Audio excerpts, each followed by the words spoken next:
Hello everyone, I'm mcill, and you're watching my 2019 tool-assisted speedrun of Space Station Silicon Valley, which is a puzzle platformer for the N64. This is the any percent category, which means beating the game as fast as possible with no restrictions. This means things like glitches, exploits, and sequence breaks are all allowed. Using cheat codes, however, even in-game cheat codes, is not allowed. This TAS is an improvement to a previous TAS that I made in 2016. This run, because this run is a tool-assisted speedrun, that means I'm using things like save states and re-records and frame advancing to create a highly optimized speedrun. And because of this, the run demonstrates a kind of best possible time, but it doesn't count as a world record. If you want to watch world record type runs or RTA runs of this game, then check out Space Station Silicon Valley on speedrun.com and watch some of the runs from there. One thing to mention right off the bat is that the TAS is forced to watch this power on cutscene. Normally this cutscene can be skipped by pushing the start button or the A button, but the TAS emulates using a fresh cartridge, and apparently you can't skip this cutscene until it's been watched once already. We don't have any evidence of whether or not this is true, because unopened SSSV carts are rare and expensive, so we haven't bothered trying to figure it out yet. Regardless, making that TAS, that cutscene could not be skipped, so there it is. And of course, from the power on cutscene, we go straight into the intro cutscene for a new file. This outlines the basic plot of the game, which is basically that there's a space station and it's threatening the Earth in some vague way. And so they send Dan Danger and Evo the robot to stop it, again in some vague way. In the game you play as Evo, and your goal is to secure each zone of the space station, and that's supposed to somehow fix everything. Functionally, what that means is that you have to beat every level to unlock the final level, and then beat the final level to beat the game. Each level has a set of objectives that you have to complete in order to activate the teleporter that lets you exit the level and move to the next one. So that's how you progress through this game. Another thing that's going to happen during this cutscene is that Evo's body explodes, and that leaves you to play as a microchip that has the power to take control of deactivated robot animals. And these robot animals are strewn throughout the level. You're introduced to a couple of them here. Even though they look normal, they're actually robots. And so the ability to take control of these robot animals is the main mechanic of the game, and each animal has different abilities that create a wide variety of gameplay. So you'll see swapping back and forth between a bunch of different characters in order to gain different abilities to do different things. And most of the puzzles in the game are basically about finding the right animal to use to get to where you need to go.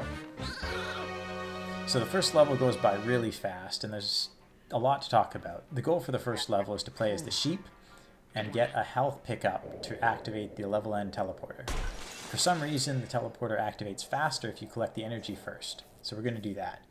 After you swap into the sheep, a cutscene will play. Normally, you can't move during a cutscene, but there's a couple of things you can do to keep control during the cutscene. One thing is to walk to the teleporter before swapping into the sheep, and that makes a text box appear. Swapping into the sheep while this text box is active lets you move during the cutscene. We don't know why right now, but that's what it does.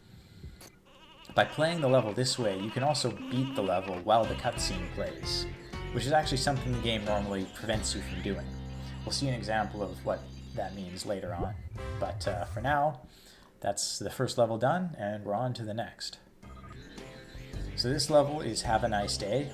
The first level was Smashing Start, by the way. The objectives for this level are to herd some sheep into a pen and to play as a mouse. The first thing you do is run towards a center island that will trigger a sheep to move along a set path. After this, we run towards the farthest sheep and herd it towards the pen. When we approach the pen, the first sheep will finish moving along its set path, and now we can herd all 4 sheep into the pen at the same time.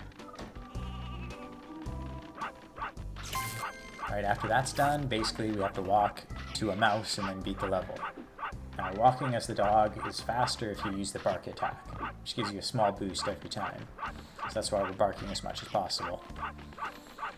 Another teleporter active cutscene plays when we get to the mouse, but this cutscene is delayed, and unlike the first level, the teleporter activates before the cutscene plays. This means it's possible to beat the level before the cutscene plays if we're fast enough. So we skip that cutscene completely in this case. Alright, here we are in Honeymoon Lagoon, where the objectives are to deactivate a big machine, deactivate an electric fence, and play as a sheep. We're going to do the first two objectives at the same time. Now, using the mouse's tail attack, we can change its hitbox, and that allows us to hit switches without actually hitting them, and do it a little bit faster. For the last switch, we swap out of the animal and hit the switch as Microchip Evo, and then swap back into the mouse on the same frame. We call that trick the cutscene skip, even though it doesn't actually skip the cutscene. But what it does is it allows us to move during the cutscene, and so we can progress through the level when we're not supposed to at that point. The next objective is to play as a sheep, which we did, and we're actually supposed to use the sheep's floating ability to get to the teleporter, but the sheep is really slow. So instead we're going to do a trick called Leap of Mouse, which basically means launching from the elevator, banking off of a platform, and then landing near the teleporter. So because the elevator is necessary on this level, it's a cycle-based level, and that was the fastest cycle that's currently possible.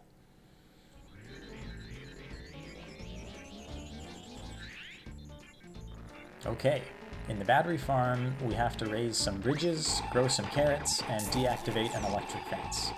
But first we need to kill a ram. After killing the ram, we push it to the corner of the pen before swapping into it, because the mouse moves faster than the ram. Simple as that. Now we're going to do another cutscene skip for this cutscene that shows the bridge being raised, and during that we're going to be moving towards a dog that we have to kill. And we have to sort of go in a roundabout way here to force the dog to move towards where we want it to go, which is this lever here that lets us grow the carrots. So after killing the dog and growing the carrots, we put the ram on the dog's back and carry it to the second bridge. We need both animals at the bridge, and that's the best way to get them both there. We use the ram to hit the switch, and then we need to carry on through the level as the dog. So there's another cutscene skip there for that second bridge being raised. And now we're off to deactivate the fence and beat the level.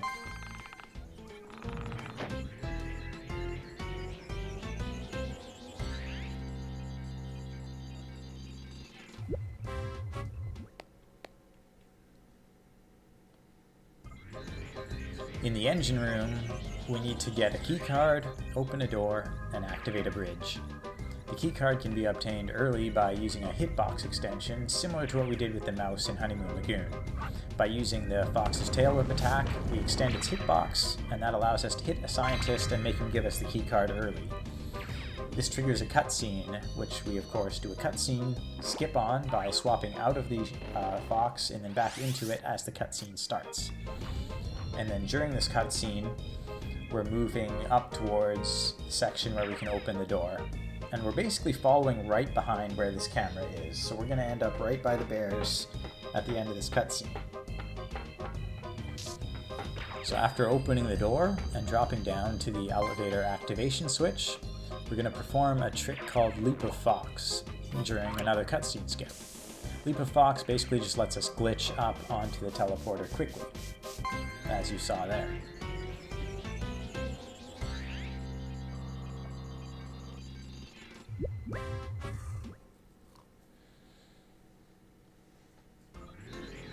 Okay, the objectives for Fat Bear Mountain are to kill the racing dog and the bear, and also to refill the pond. So the first thing we're going to do is kill the dog. Now the mouse can't normally hit the dog, and you're supposed to use a ram to kill the dog. But if we can ramp off slopes or fall from cliffs, we can actually hit the dog. After killing the dog, we open the door to the bear, and using a cutscene skip, start killing the bear during the cutscene. Now the switch to refill the pond requires us to play as the bear, but we can trick the game into thinking we hit it by landing on the switch as Evo while the bear is also on the switch. Basically, since we're on the switch and the bear is on the switch, the game thinks we must be playing as the bear. So after hitting the switch, we finish off the bear, then ramp up onto the roof so that we can fall from there to the teleporter as the dog. Normally you're supposed to play as a sheep there to get to the teleporter, but that's faster, so use the dog instead. Now this level's Rocky Hard Place, where the objectives are to play as a spring, sheep, or ram and to raise some asteroids. Normally we have to do a bunch of stuff to get into the sheep pen, but we can also just boost into it. So there it is. And now we just need to raise some asteroids. But movement in this level is not very good. So to improve it, we're going to clip up onto the gravity switch and turn the gravity off. That grab clip used there in the TAS is a setup-less clip that actually saves one jump relative to the setup that we use for RTA runs. And so now we're basically just hopping to the end of the level while doing cutscene skips.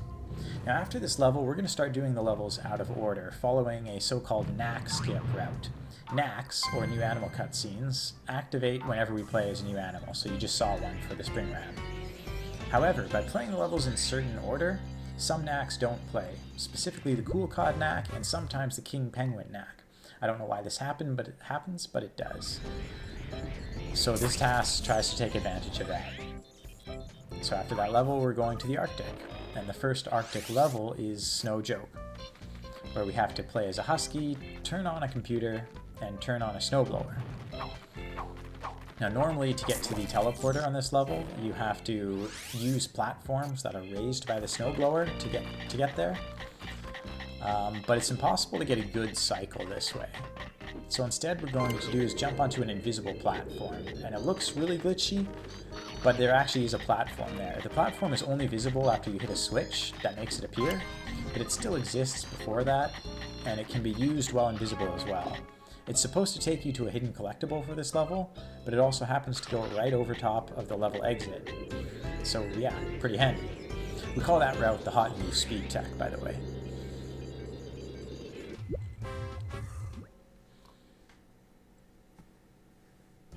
Alright, the second Arctic level is Ice and Easy Desert, and it has one objective, which is to collect the heads. What this means is that we have to switch to a rabbit, then to a heli rabbit, and then collect the heads. Now, not much special goes on in this level, but there is one thing we can do that lets us skip playing as the walrus. One of the heads is on a cliff, and that normally requires us to play as the walrus and then use a jump to boost up on top of the cliff. But the heli rabbit, if you control its height properly, the heli rabbit can make it up onto the cliff, just barely. So we're going to do that. While that happens, I'll sort of describe how a cutscene skip works. See, we've seen a bunch of them already, but basically if you're swapping between two animals or swapping from Evo into an animal, when a cutscene takes away control of you, or takes your control away, takes away your control of the animal, then you will regain control of the animal that you swapped to. So basically the game only takes away control of Evo, and then when you swap to something that's not Evo, you have control again. So that's how a cutscene skip works. Now another TAS-only strat for this level is to fly through the igloo entrance to get to the teleporter like that. That gap is actually very small, and hitting either the floor or the roof stops your movement completely, and so that's very precise. Normally you go around. Alright, Penguin Playpen starts fast. There's a seagull we have to kill, and it's triggered to fly away as we slide down this slope. But we can kill it if we stay high enough on the slope. So that's what we do. And in this case, every snowball we throw hits, so it goes by pretty quickly.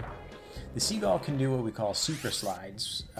If it starts flying as soon as it hits the ground. That puts it in a little bit of a glitch state that lets it move faster. And we do that just for a bit there as we slide down towards this big statue. So we have to burn down this statue, And to do that, we need to hit the 4 switches, which we're going to use 2 penguins, the seagull body, and Evo to hit all 4 switches. This way of hitting the switches is actually unintended, and the game actively tries to force the seagull off the switch. You can see actually that the seagull is off the switch right now. So yeah, we're not supposed to do it this way, but we're better than the game, so we can do what we want. Alright, so that was the 3rd Arctic level, and after this we're actually going to go to the jungle next, which is part of the knack skip route. So, but we'll be back to both Europe and the Arctic later on.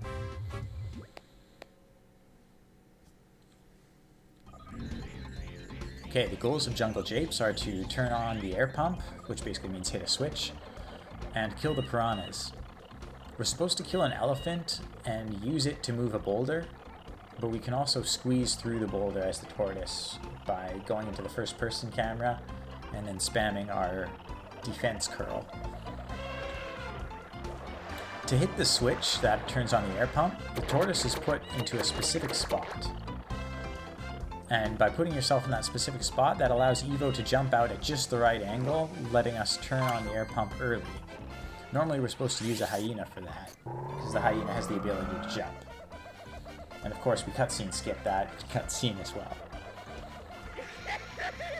So we're just going to kill some hyenas here, so that they don't get in our way as we head towards the piranhas. Now after killing the piranhas, we have to hit a switch that opens a door, which will then lead to the exit. It's possible to skip hitting this switch by clipping through the door, but that method turned out to be a little bit slower than doing it the normal way. So it's unfortunately the TAS doesn't get to show that, but it is something that's possible.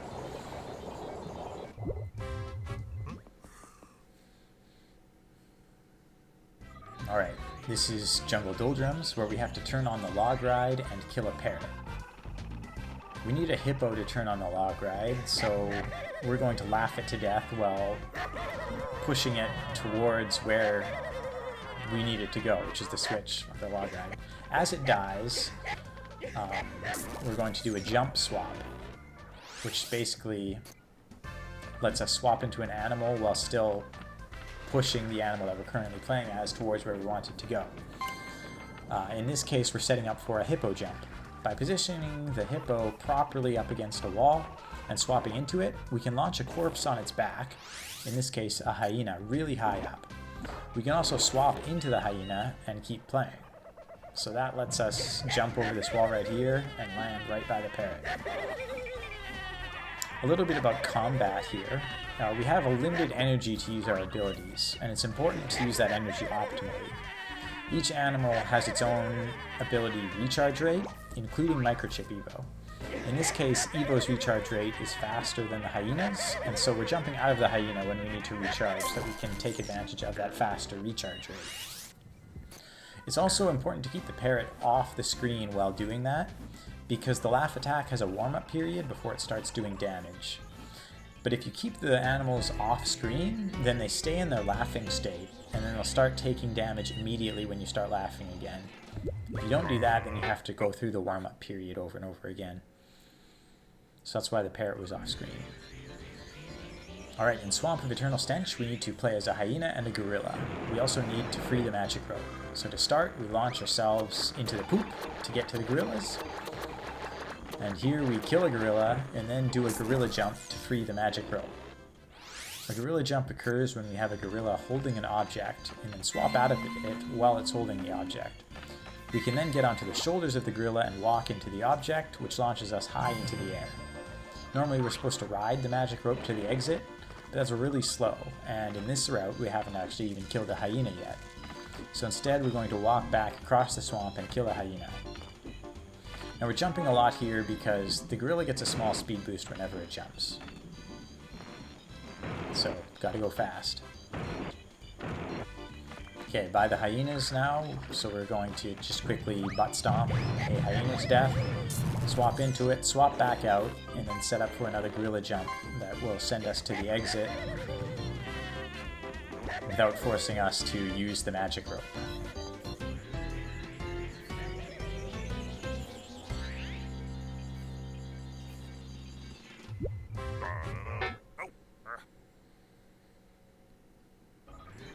this level is Wait For It, and it has 3 objectives. Activate the stepping stone switch, get a piranha, and get an elephant. We're actually going to get the elephant first, even though it's supposed to be the last objective.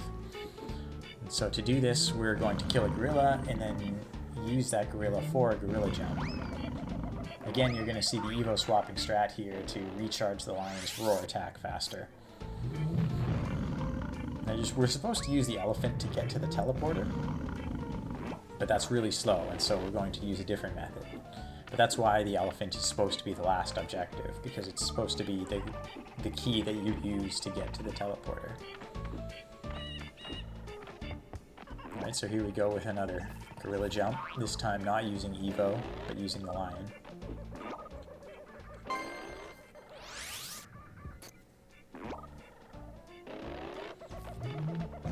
Now to get to the piranha section, we're going to do another gorilla jump. So we have to roar the gorilla all the way over to the other side.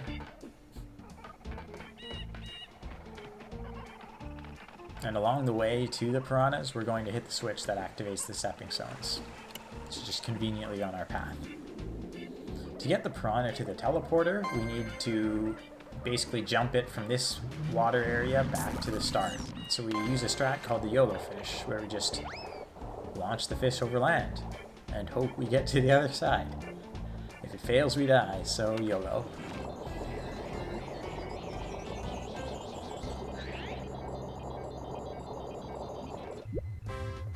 Alright, jungle jumps requires us to kill the biker hyenas, kill the gorillas, and collect 3 keys. Right off the bat, we do a jump that we haven't even really named. Let's just call it the stupid jump. Using the strat, we can get to the hyenas from the first key area. That's actually not faster than getting to the hyenas normally, but it lets us collect a key on the way there, so it saves time overall. Next, we're going to do a hyena jump, which requires 2 hyenas, so we're going to carry one on the other's back. This trick is essentially the same as the hippo jump. That 360 there is actually necessary to prevent the hyena on our back from disappearing. Don't ask why it disappears, it just does. So that was the hyena jump. And that brings us to the second key and to the gorilla section. And at this gorilla section, we're just going to set the gorillas up close to each other so that the missile blasts hit both of them for a double gorilla kill. So to get this last key, we do a precise jump off of a ramp, and then we're going to turn around and fire some missiles backwards for an added speed boost. So we're going to finish this level during a cutscene, and at the start of the run, I said the game won't let us do that, and you'll see why. After the cutscene ends and the teleporting animation ends, then you reappear on the teleporter and you're forced to watch the teleporting animation again. So that's why we don't do that in the first level. But it's okay in this case because the first teleporting animation ended before the cutscene did, so what happened there was basically equivalent to getting onto the teleporter frame perfectly, except that way is more fun. Alright, this is Evo's Escape, and it's an auto-scroller, unfortunately. The auto-scroller can only be sped up by holding the B button, and so since the TAS can't really play this level faster than RTA, I decided to try to maximize my score instead. I also set the goal of getting all possible weapon power-ups, and to destroy every speaker. Fun fact about this game is that the background music comes from the speakers. So if we destroy the speakers, then the music will fade. And it starts to get louder again as we approach a different speaker. So by the end of this level, we'll be in complete silence. There's actually a glitch that allows us to spawn a chameleon at the start of the level, and you can use this chameleon to defeat Evo, which is sort of the goal of this level. We can defeat Evo really quickly. Unfortunately, doing this actually causes us to lose the level instead of win, so that's no good. Anyway, the only instance where I can't kill everything is this shooting gallery right here, but I do my best, so... and I think I do a pretty good job of it too. So Evo's Escape is actually the first so-called boss level. Each of the 4 areas in SSSV, which is Europe, Arctic, Jungle, and Desert, they all have a final stage that plays out completely differently than any regular level. So in this case, we're suddenly in a rail shooter instead of a puzzle platform. And At the end of each boss level, we're rewarded with a part of Evo's shell suit, which is the thing that exploded right at the start of the game. So another objective of the game, in addition to saving Earth from the space station, is that we're going to recover and reassemble Evo's body.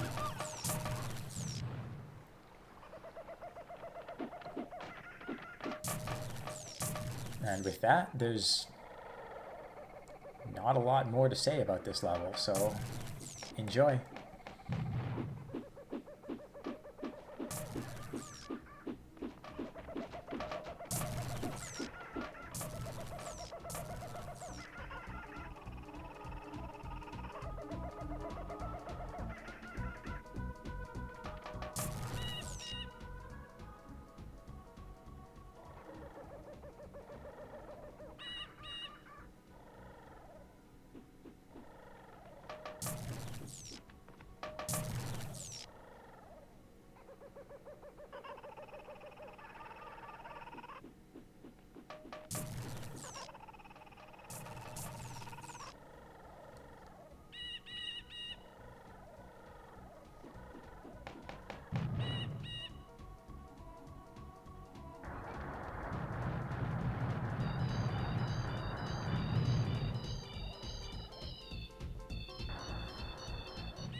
Alright, there it is. So the first desert level is Fun in the Sun. And the objectives for this level are to turn on the oil pump and open the pipeline valves. So the first thing we do to save time is called the pump jump, which is where we jump onto the pump right before the cutscene plays. So that's coming up right here.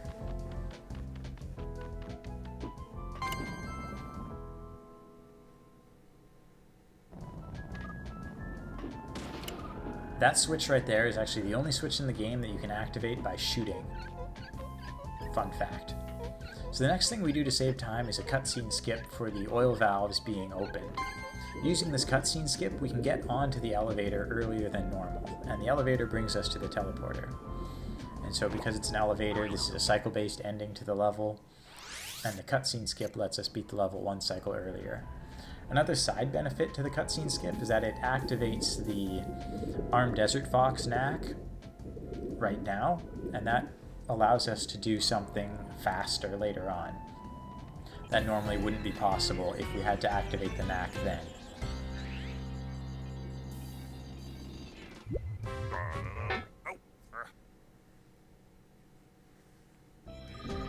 Okay, in Hot Cross Buns, there's 3 objectives. Blow up the speakers, kill the foxes, and turn the O's into X's.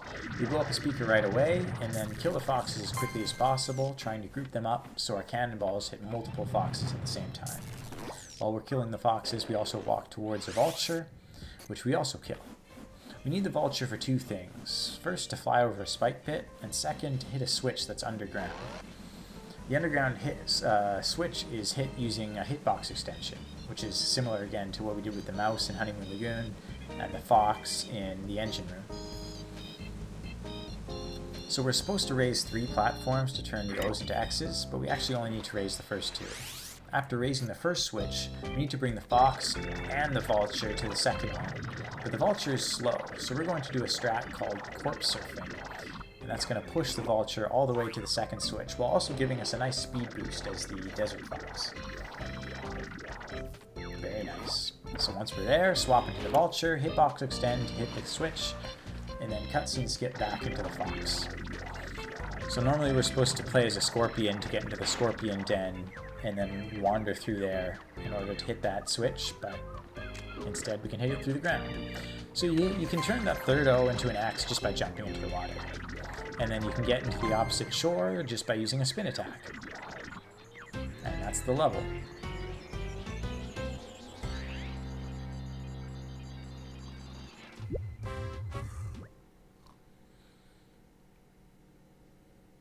Now the next level is Sting in the Tail, where we have to play as a kangaroo and then play as a vulture, which is unfortunately kind of a theme in the desert section.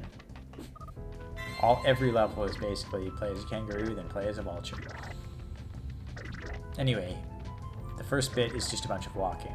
Now as the desert fox, spinning lets you move faster, but it also makes you dizzy if you spin for too long, so we avoid doing that here. Another thing that spinning does is give us extra height when we jump. Using this extra height, we can get to a platform earlier than normal to get to the kangaroo faster. So that's coming up with this jump right here.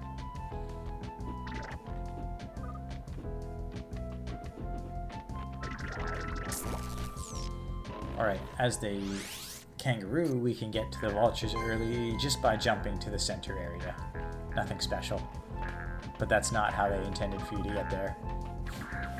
Now we're supposed to use the vulture to carry the fox to the exit, because the exit is blocked by something that only lets small animals through, specifically small animals that can jump, to prevent you from getting there as Evo.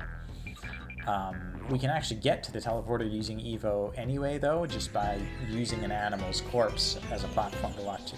So we don't need the vulture and we don't need the fox, and we can get to the exit as the kangaroo instead. Alright, Jurassic Park starts with an extended cutscene skip. We cutscene skip this first camera and then hit the second camera so that the second cutscene starts immediately after the first one. This lets us continue moving during the second cutscene as well. And that trick right there is actually the thing that's not possible to do if we activate the Armed Desert Fox New Animal cutscene there instead of earlier. So during this next cutscene skip, we do a slope jump to get over a trench and skip a small section of the level. Basically, a slope jump is when you're moving up a slope and then you time a jump properly. That gives you some extra height and can, in this case, allow you to clear the trench gap. So after watching this fourth cutscene, again with a cutscene skip, we can skip another small section of the level by using the Jurassic jump, which is jumping on this fire dino right here, and then getting up onto the walkway. To get to the teleporter, we actually are supposed to use a vulture, and getting to a vulture is at the end of this huge platforming section. Luckily, we can use a precise jump with the kangaroo to get up to the teleporter, so we don't need to play as a vulture, and that saves a boatload of time.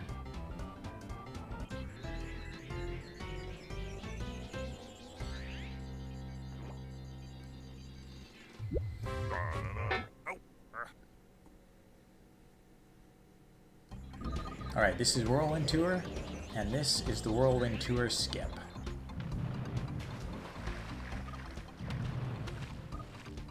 Alright, launching up to these foxes basically saves another boatload of time. You're supposed to wander all the way around the level. It probably takes a minute and a half to get to where we just got right away. So the goal of Whirlwind Tour is to get a fox, then get a kangaroo, then get a vulture. We need the fox to get to the kangaroo, and we need the kangaroo to get to the vulture, so we have to do everything in order, unfortunately. Now, as we kill the kangaroo, we're luring it closer to where we need it to be, just as a small time save.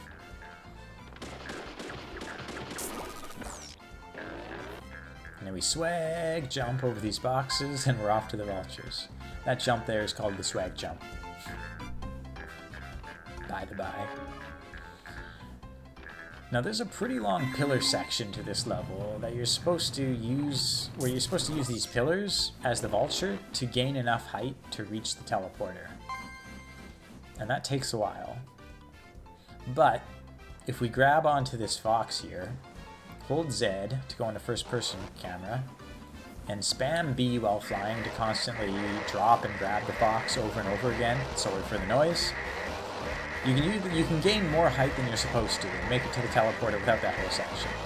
A fun little thing here is if you're turning while landing on the teleporter, the animal you're holding will continue to spin even after you're you've disappeared. So that's some breakdancing foxes for you. Good stuff. Alright, in Shifting Sands, we have to again play as a kangaroo and then play as a vulture.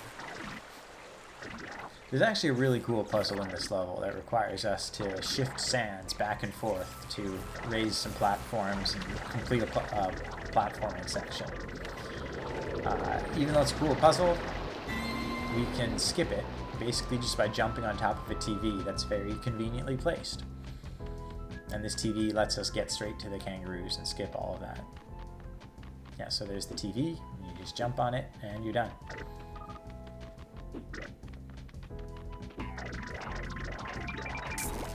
So killing the vulture is supposed to take 5 hits when using the kangaroo's boomerang, but sometimes the boomerang can do double damage. I don't really know why or how to do it, but the previous TAS did it in 4 hits, and so this TAS had to do it in 4 hits as well.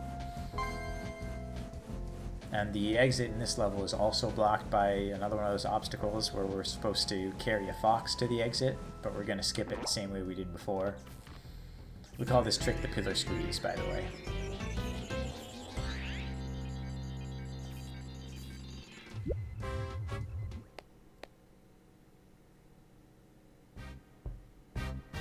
Okay, the boss stage for the desert is Punch Up Pyramid. And so just like the other boss stages, this is not a normal level. This one is a boxing match against 3 different opponents. And you have to knock out each opponent 3 times. First to get to the 4 count, then the 7 count, and then finally the 10 count. Now there's a couple things we can do to go faster in this level. The kangaroo has an idle animation, and during this idle animation it punches 7 times. These punches actually do damage, and they don't cost any energy for punching for your B button ability. So these passive punches are very useful when waiting for your energy to recharge. It only works out in a few situations though, and so this right there was an example. After the 7 count, basically because of how long it takes for the 7 count to go, that's just enough time to get into your idle animation. You can start punching the camel. In normal situations where the camel is moving, it will move out of the way, and so the passive punches don't count, but in that case it's good. The next thing we can do to go faster is a strat against the super camel that we call the AC camel. By having it spawn on our heads, we can push it out of bounds after it teleports. This messes with its AI, and it spends its entire time trying to move towards the center of the ring. Normally it's shooting you, running away from you, and teleporting whenever it can. Teleporting is especially bad because it's invincible while it teleports, so preventing that is very good because we can continue to do damage. Because it essentially doesn't move, we can also hit it with passive punches, which isn't normally possible because whenever it gets up, it teleports away from you. So doing the AC camel basically speeds this fight up an amazing amount. So we can use passive punches on both the 4 count and the 7 count.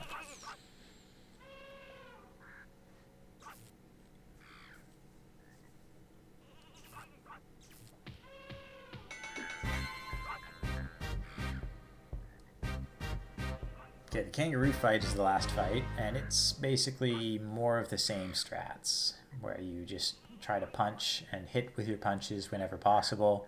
This is just basically an amped up version of the fight against the regular camel. So just like against the regular camel, we're going to use passive punches after the 7 count only, but hitting with all 7 punches won't work because the kangaroo is faster than the camel and it starts running away before all 7 punches go off.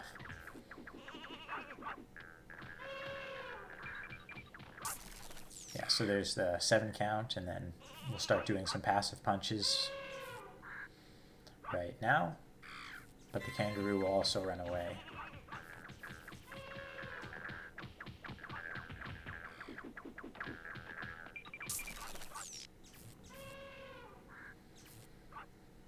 Okay, so after killing the kangaroo, then the second part of Evo's shell suit will spawn, and we can grab that, and then we're done the jungle and we're done the desert. So we're going to head back to the Europe zone.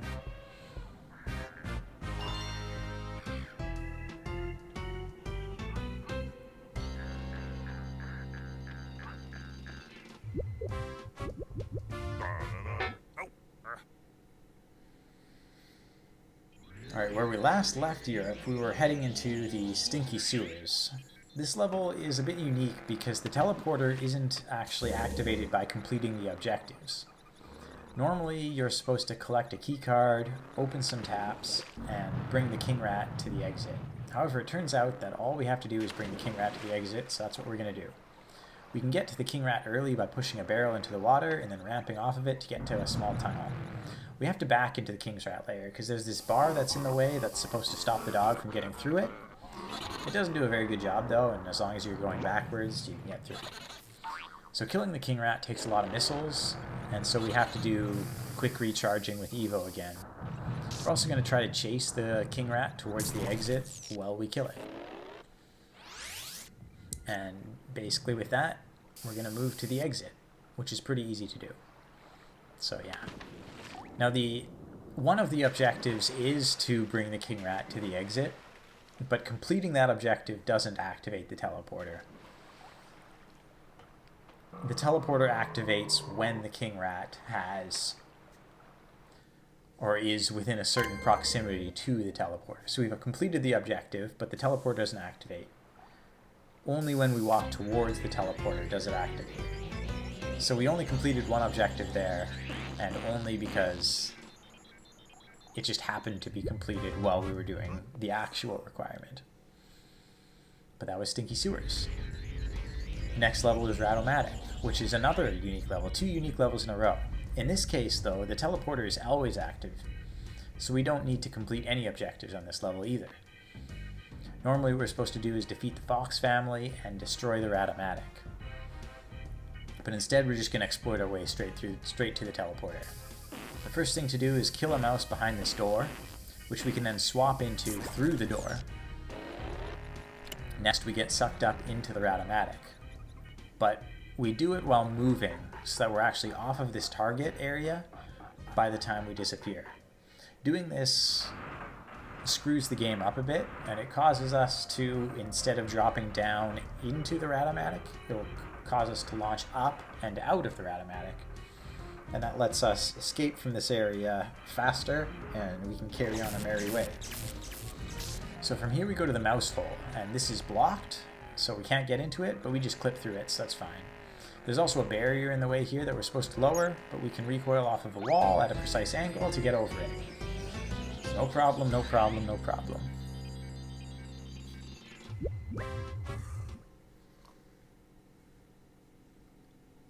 Okay, the boss level for Europe is Give a Dog a Bonus, which is an air combat level. But first we have to fly through some rings, Superman 64 style. There's also some boosts along the way, and these boosts will let us do that faster, so enjoy.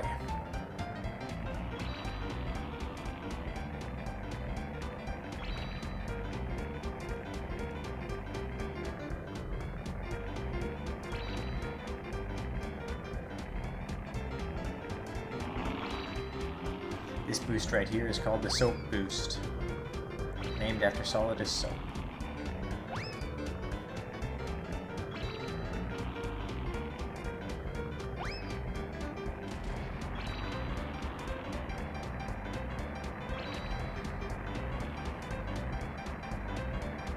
Alright, after the ring section, some flying dogs spawn, and we have to kill 4 of them to spawn some flying foxes. After that, we have to kill 3 more animals in order to spawn the trophy. So to kill the dogs, we're going to group them up behind this barrier here so we can hit multiple dogs at the same time. Now when the foxes spawn, we turn around, kill the last dog, and then we move along the wall so that one fox is going to die to friendly fire from missiles. Then we finish off the second fox ourselves, and then we head to the trophy.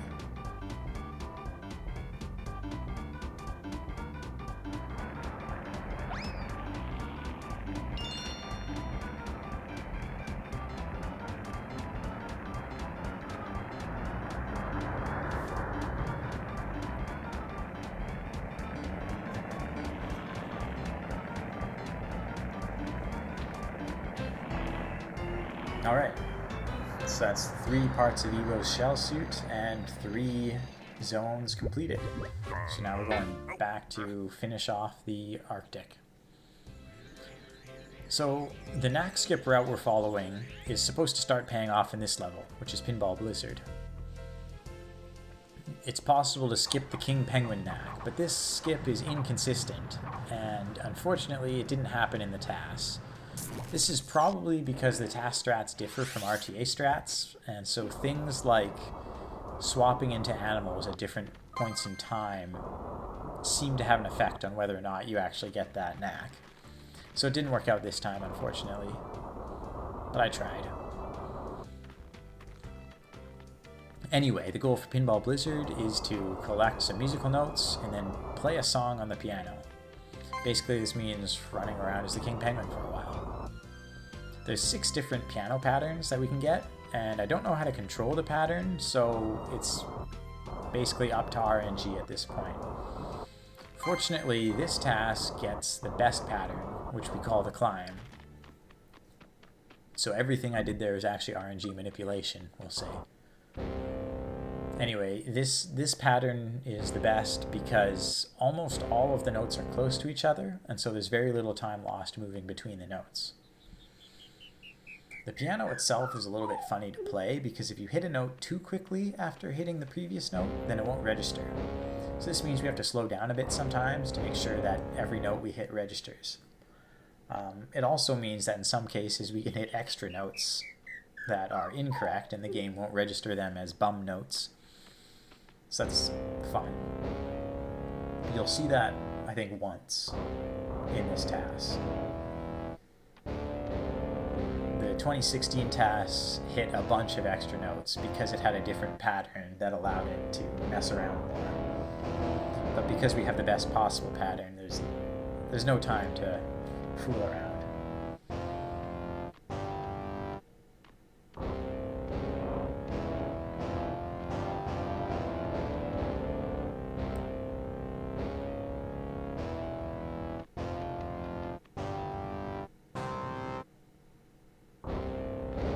Yeah, so there we hit an extra note that the game doesn't register.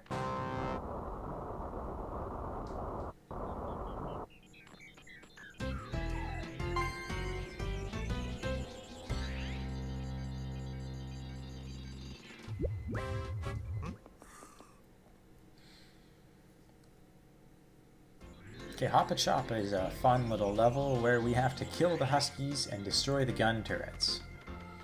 But first we need to float down to a King Penguin. And we're supposed to use this King Penguin to walk through the level and then turn on the gun turrets. And the gun turrets will then kill a heli rabbit, which we then use to kill the Huskies and the gun turrets. Instead, what we're going to do is fly up high and clip through a wall and then butt stomp the heli rabbit.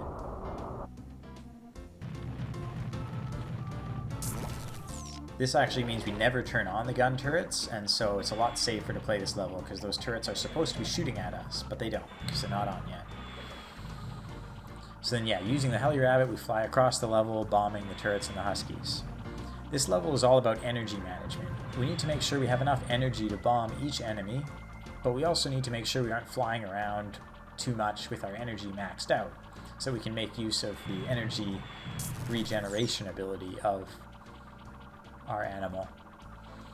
So basically what this means is that we're going to try to aim for basically 2 bombs per enemy going across the level, and then 2 or 3 bombs per enemy on the way back, depending on how much damage needs to be done to them. So one little trick to save time at the very end of this level is the fast fall. Basically, if you slide off the edge of a cliff, then the heli rabbit will be put into a falling state rather than a flying state. And the falling state drops a little bit faster. So that's used right there to drop down onto the teleporter a little bit faster than what's normally possible. Okay, in Something Fishy, we have to free some fish, I think there's 4 of them, and open a door. The TAS route for this level is interesting because it makes use of some very precise jumps to go around the level a different way than what happens in RTA runs. So the first difference is that we're going to go around the level clockwise and then jump over this wall right here to go from the second fish to the third fish. Normally this fish is actually the last one that gets freed. Another thing we can do is jump up here, and this area has a hole in it for some reason, and that hole leads right to the fourth fish, so that's convenient. And the last thing we're going to do is open the door. So by jumping over that barrier and then jumping out of the fish here to hit the switch as Evo, this is actually a massive sequence break. And it skips a bunch of stuff that I won't even bother explaining, but this level is probably supposed to be like 12 minutes long or something. Anyway, during this door opening cutscene, we can actually still move, so we're going to head back to the fish now. Now the Cool Cod knack is one of the knacks that can be skipped with this route. But unlike the King Penguin knack, this one is 100% consistent. So you notice right there, no knack. That's great, fantastic. And so yeah, we're off to the exit.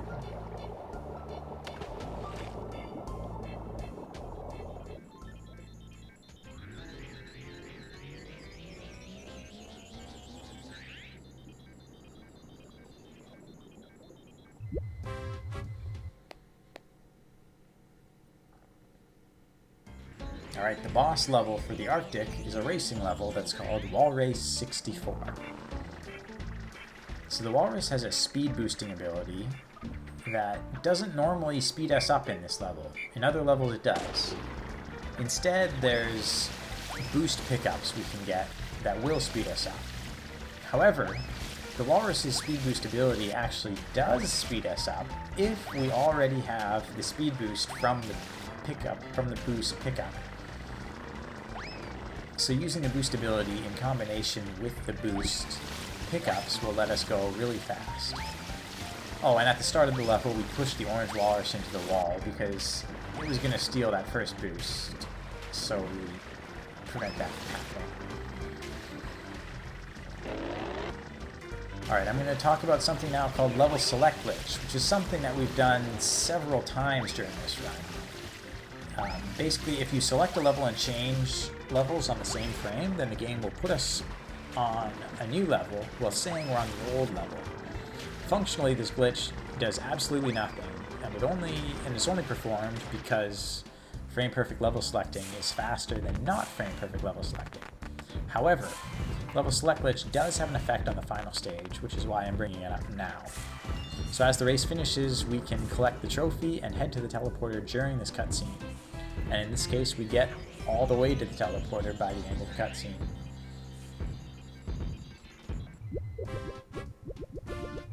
Alright, so level select onto the big celebration parade. So in this level only, level select glitch will swap the text boxes with text boxes from the level that we did the level select glitch from. In this case, that was Punch Up Pyramid. That's why we're seeing a bunch of nonsensical boxing stuff show up right now. So this is actually useful in the second half of this stage, where Dan is constantly talking to us about different things, and at the end has a very big speech.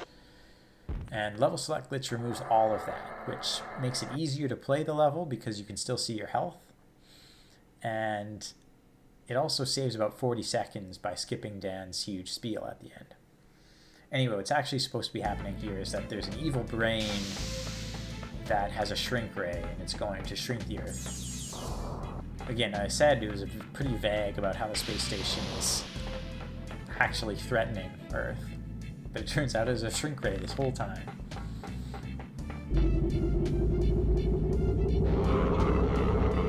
So after you kill the brain, there's a big cutscene that occurs that shows the space station crashing into Earth.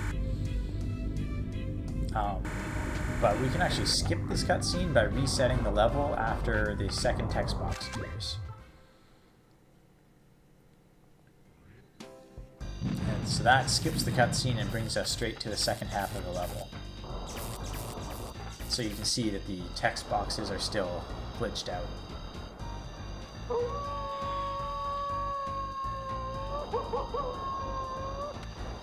Alright, yeah, so in this level, we're playing a Shell Suit Evo now, by the way, for the first and only time on BCP. The goal for this level is to destroy all the animals. I think there's 52 or 54 of them. So at first, there's a variety of animals that spawn that we call roaming animals. These animals are roaming because they wander around the level and they can be a little bit tricky to find, so we try to kill most of them right at the start.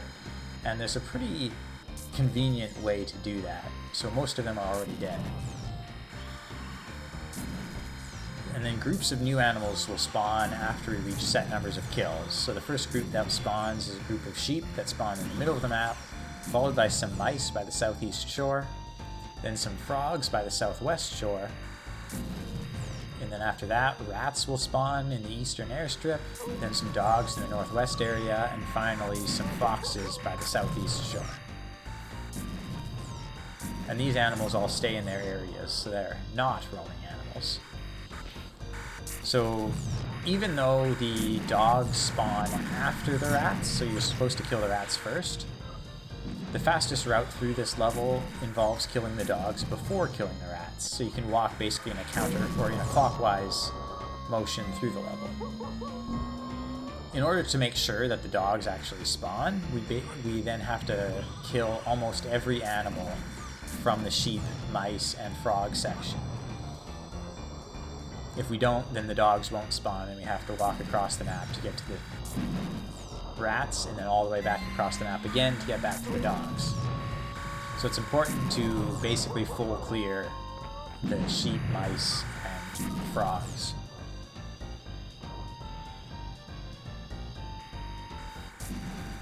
Just a fun fact here is if you're far enough to the right, then the king rats will de-aggro. So you see that right here, that king rat is normally supposed to run away from you, but because we're right up against that building, it's standing still. Alright, so we're just going to finish up some foxes here, and that's actually the end of the game. I'm going to stop the time sort of when RTA timing ends, even though I started the timer when TAS timing started, so that was a bit inconsistent on my part. But the final time for the TAS, based on RTA timing, is actually 55 minutes and 28 seconds, which is, I timed that beforehand. Now the TAS timing was 56 minutes and 56.43 seconds. That's actually pretty close to what I have here. And so that was timing from power on to final input. Or if you go from first input to last input, then that's 55 minutes and 22.23 seconds. Alright, anyway, while the credits are finishing up, I just want to say thanks for watching. I had a lot of fun making this TAS, and I hope you enjoyed watching it.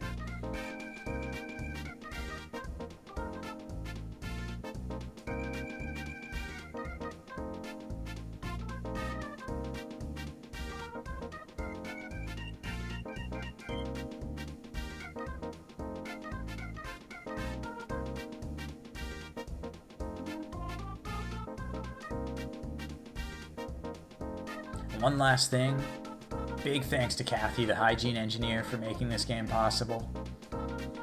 Couldn't have done it without you, Kathy.